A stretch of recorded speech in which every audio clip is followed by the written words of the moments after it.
So the other day I tried to make a video and it was just completely incoherent. It was all over the place, and when I tried to convert it and I tried to get it all put together so I could upload it, my computer said no.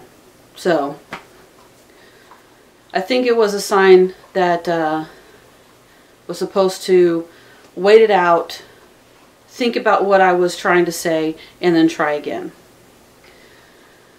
For the last couple of weeks, or the last few weeks, what would you say? The last 4 weeks. About 4 weeks.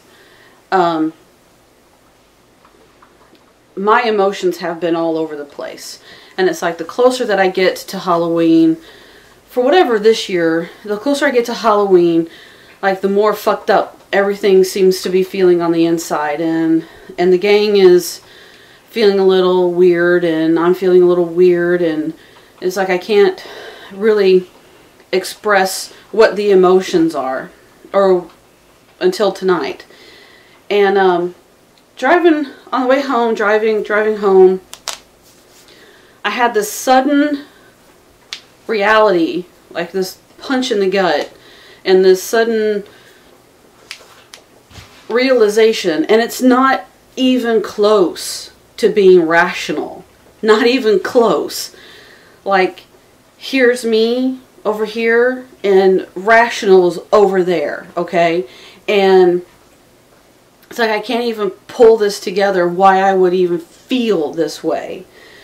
But on the way home, suddenly had the realization that I'm pissed. I'm pissed at my brother Jonathan for not being here. Little backstory about Jonathan. Jonathan was my twin brother. Halloween 1974, he was brutally murdered in front of me. That was part of the splitting process.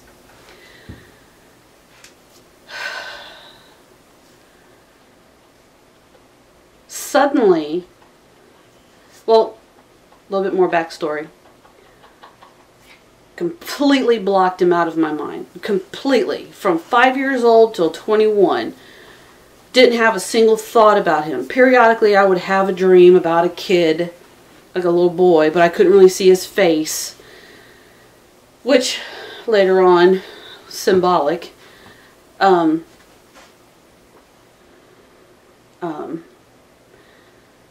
He was shot in the head, and his face kind of went everywhere, and so that explains why in my dreams I never really saw his face. So then when I was 21, I had this very profound dream. I had this very interesting dream where me and my older sister Tanya were running through this building, and when somebody was chasing us, and we went to all the doors, and all of the doors were locked, and we came to this one door, and she went in first, and it was this huge auditorium. I have no idea what the auditorium symbolizes in the dream, but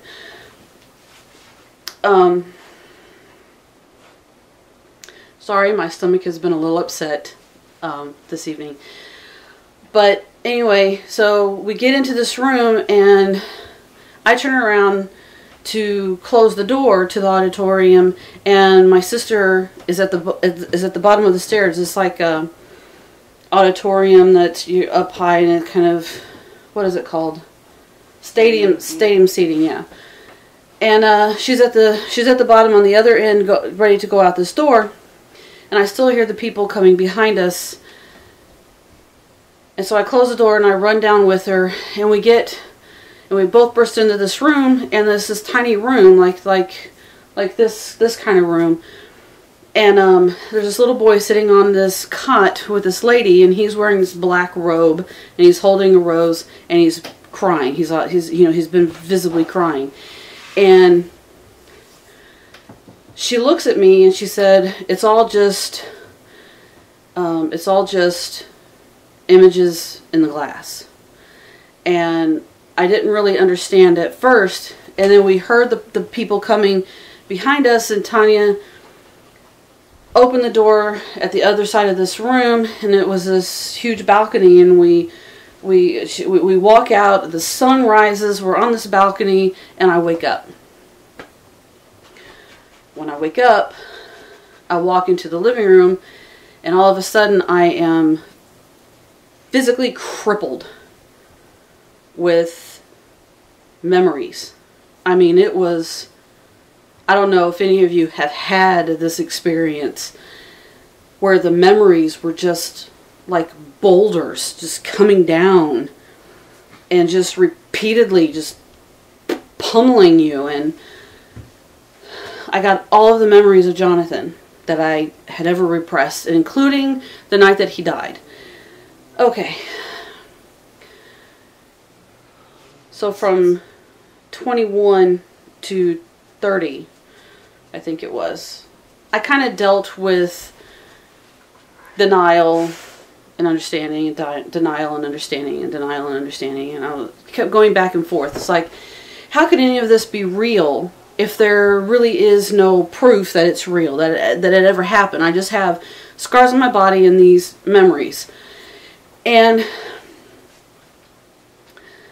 it was 1999, it was November of 1999, and I had gone to see I went on vacation to get away from my abusive girlfriend and went to see my family. Wow. If that doesn't give you any idea of my state of mind that day. You want to chime in? Okay. Melissa's over to my left. And so my mom is an alcoholic. She's an active alcoholic. She doesn't hide it. She doesn't deny that she likes her beer.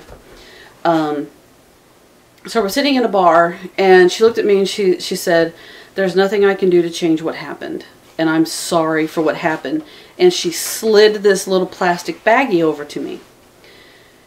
And in the baggie was about, I think it was like this big by this big.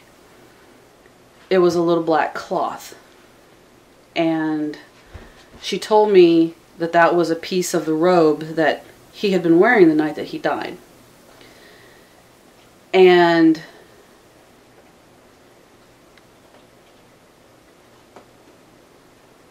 I was forced to accept that that part was real. So then for the next 10 years, apparently, I go through this whole process of fully accepting, and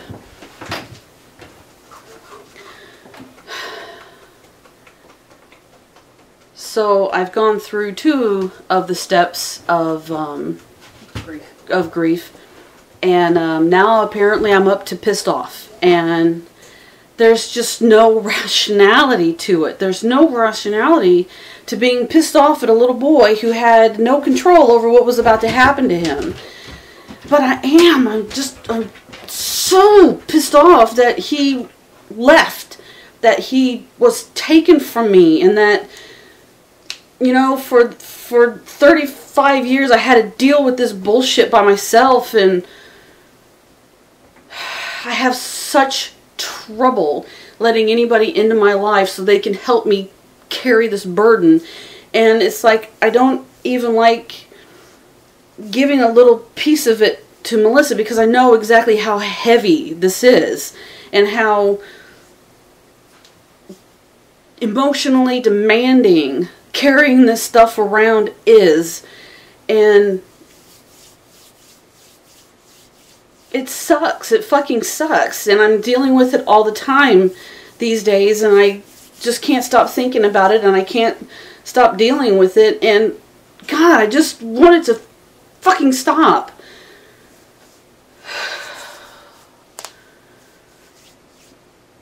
It's like the more I think about it to stop thinking about it, the more I think about it.